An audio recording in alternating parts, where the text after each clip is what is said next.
speed up your daily workflow in After Effects is to become a master in how to quickly group and select multiple layers for animation. In this tutorial, we're going to better organize this multi-layered composition by dividing layers into groups using labels and some keyboard commands. The composition we're working on is a pre-visualization for a smartphone app, and so the aspect ratio is more vertical than horizontal. Just so we can see all of the layers all at once and the composition panel at the same time, I'm going to come up to the upper left corner of the composition panel and click right on the name composition, which is the tab of that panel. Making sure to hold your mouse button down as you drag the panel down to the bottom panel, and then go over to the right until you see the trapezoid. Then you can let go. And then hover over the top part of that panel that we just relocated, and click and drag up once you get the double arrows. I know this might look a little strange, but now I can see all the layers here, and I can see their visual representation right here. In the timeline, let's work from the top down. I'll turn the visibility of layer 1 off and on, and I can see that these layers with the letter B are the buttons that are on the top. So I'll select layer 1, and I'll hold Shift on my keyboard and select layer 3. And by holding Shift between my first and last selection, any layers in between will automatically get selected as well. To group these visually, go to the left side of the timeline and you'll see label colors. Click on any one of the labels, and let's change the color to orange. Select layer 4, and if you look in the composition panel, you'll see control handles around that layer. So that looks like a title. And if I click on the next one, okay, that's the menu bar that pops up. This is the actual bar, and then this is the next title, hiking. So I have hiking and mountain climbing. Okay, so let's go through and select all the titles. I'll select layer 4, but instead of holding Shift, this time I'll hold Control on Windows or Command on the Mac and select hiking next, mountain climb next, ice climb after that, and then camp. Let's group these together in the timeline. Click on layer 16 and drag up, and then let go of your mouse just underneath layer 4. Let's give these layers a custom label as well. Click on one of the labels, and this time let's change it to dark green. Since the menu lines appear to be on their own, I'm going to move them all the way to the top of the layer hierarchy, and I'll just leave them their original layer color. Let's go down and select layer 10. I'll put all these bars into a group, so I'll select the top bar, I'll hold Control, select not the hike image, we'll select the hike bar, MC bar, IC bar, and camp bar. Rather than grouping these all in a row, let's leave them alone and just give them their own custom label color. I'll click on the label color for 17, and I'll choose red. For these last few layers, let's use the Select Label Group function. Click on the label and choose Select Label Group, and it will select all those layers with the same color. To deselect any layers that have already been selected, hold down Control on Windows or Command on the Mac, and then click on the layer you'd like to deselect. Now let's give this group a custom color, and change its label color to yellow. Finally, before I finish working with this project, I'm going to go up to my workspaces, and right next to the standard workspace, I'll click on its menu bars, and I'll say Reset to Saved Layout. So assigning custom label colors can go a long way to making your timeline look much more organized and presentable. And one of the nice things, if you get to layers that aren't in a continuous order, you can always use the label color to select the label group.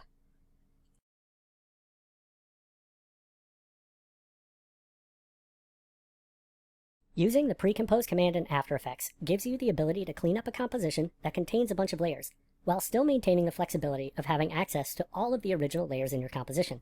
If you look in our project, in the timeline, I have 10 separate layers, and I've already gone through the process of applying groups to the layers I'd like to animate together. So to quickly select our layer groups, let's go to the label for layer 1 and click and choose Select Label Group. Notice these are all the menu elements at the top of my screen. Go to the Layer menu and go down and choose Pre-Compose. Let's create a new composition name called Top _ Pre-Compose. Go ahead and click OK when you're finished, and notice all those layers collapse into this one pre-composition layer. If I toggle the visibility off and on, notice they all appear and disappear together. Let's repeat the same function for the next group. Click on the label for layer 2, select the label group, go up under the Layer menu, and choose Pre-Compose. We'll call this Bottom _ Precomp, and click OK. Now notice I've got a bunch of compositions in my project panel. So I'll click on my first pre-comp in the top of the project panel, and I'll hold the Control key on Windows or the Command key on the Mac, and select the other pre-composed composition, and just drag them both down to a new folder, and we'll call this Pre-Comps. Okay. Now to create animation, I want the menus to slide in from left to right. So I'll start with layer 1. Since I already like how the layer is positioned, I'll move my current time indicator to 1 second in the timeline, and then I'll press P to open the position and add a keyframe by clicking on the stopwatch. Let's move the current time indicator back to the beginning of the timeline and scrub to the left on the X parameter to get the menu off the screen on the left. If we press the spacebar, you'll see it's a rather linear animation. So I'll stop playback by pressing the spacebar again, and I'll click on the word position to select both keyframes. Go ahead and right-click on either of the keyframes, go to the keyframe assistant, and choose Easy Ease. Now when we go back and watch a preview again, it's going to slide in and stop with a much more natural motion. Let's copy those keyframes onto the other pre-comp. Let's click on the word position to make sure those keyframes are selected, and press Ctrl-C to copy. Let's go to layer 2 and press I to move our current time indicator to the endpoint of the layer. Press Ctrl-V to paste or Command-V on the Mac. If we preview this animation with the spacebar, you can see they both slide in at the same time. To offset the animation, I'll stop playback and move this second layer to the right, and I'll hold Shift as I start to drag, and it'll snap to the second keyframe. Now when we preview, you can see one comes in, and then the next one comes in. I'll press the spacebar to stop playback, and I want to tell you the most important thing about pre-composing. We still have access to the original layers. So if I want to open up the bottom pre-comp, I'll just double-click directly on the pre-comp here in the timeline, and it automatically opens that pre-composition. So if I wanted to create animation in here, I could, and whatever happens in this composition also flows through to this main composition. So pre-compose lets you animate a bunch of layers together as though they were combined in one single layer, but it still gives you access to the original layers that make up the pre-composition.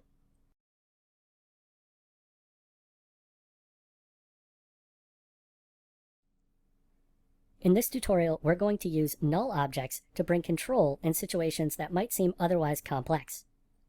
To start, let's go down to the timeline and click once to make sure the timeline panel is active, then press the spacebar to preview the animation. And we have a little town animation where all the elements are fanning out from the center. And while this animation is nice, I'd like to make it a little more dynamic by adding some scale and make them actually pop up in the middle of the scene. So let's press the spacebar to stop playback. Make sure your current time indicator is anywhere down the timeline other than frame 0. We want them to be fanned out a little bit. Go to the bottom of the timeline, click and drag up to the left, drawing a lasso around all the layers so they're all selected. Press S to open the scale, and just scrub on the scale parameter of any of the layers.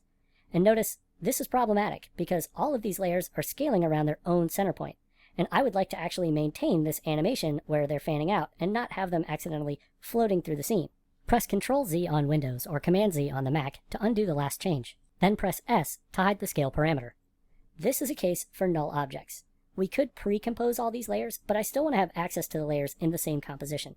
So what I'm going to do is go up to the Layer menu and then choose New, Null Object. When the null is placed in the scene, it's just placed at the center of the project, and the null's anchor point is in the upper left corner of the null object. Whenever you reposition the null, you want to make sure and line up the anchor point of the null with the anchor point of the scale that you plan to perform. So let's slide the null and place it down at the bottom of this center building. Now we can go down to the timeline, select layer 1, and press P to open the position parameter. I know the center of the composition is 640 pixels on the X, so I'll change that parameter to 640 on the X, and I know that's the center of the comp. So this looks good. Now all we need to do is have all the other layers follow this layer, and this is where parenting comes into play. If you don't see the parent column active in the timeline, go to the layer name and right-click, or control-click if you're on the Mac, and go to the columns here and make sure the parent column is active. Alright, now since I want all of these layers to follow null 1, I'll go to the label for layer 2, click on it, and choose Select Label Group, and all the layers will be selected. Now we can go to the parent column, and this icon here is called a pick whip. Click on that icon and drag it towards the null and just have it point directly on null 1 and let go. Now select layer 1, our null object, and press S for the scale. And if you scrub on the scale, now everything is going to move together. So let's move our current time indicator back to the beginning of the timeline and change the scale parameter to a setting of 0. Select layer 2 and press the U key to open any animated properties. This way we can time the scale change to the position change of the other layers. Click on the stopwatch for the scale parameter in layer 1 to set a keyframe. Then press K on your keyboard to move down the timeline to the other visible keyframe. Let's change the scale up to a value of 135% and press Enter. Now, if we scrub, you'll notice not only are the elements sliding, but the layer is actually scaling up and the animation is scaling up all together. Now, since these are vector layers, I'm going to select all the Illustrator layers one more time by going to the label for layer 2 and choose Select Label Group. And in the switches area, if you don't see these switches, toggle your switches and modes till you see the switches. Click the second switch in from the left. That's Continuously Rasterize. Having Continuously Rasterize active for the Illustrator layers will keep them nice and sharp, regardless of their scale. Let's preview our animation. Move the current time indicator back to the beginning of the timeline, click anywhere outside the layers to deselect them all, and press the spacebar to preview the animation. Now I know that scale is rather linear, and if you want to go ahead and select these keyframes and apply some ease to them, please feel free. The most important thing to remember is the next time you run into an animation problem, you might want to consider if null objects combined with parenting might be the solution.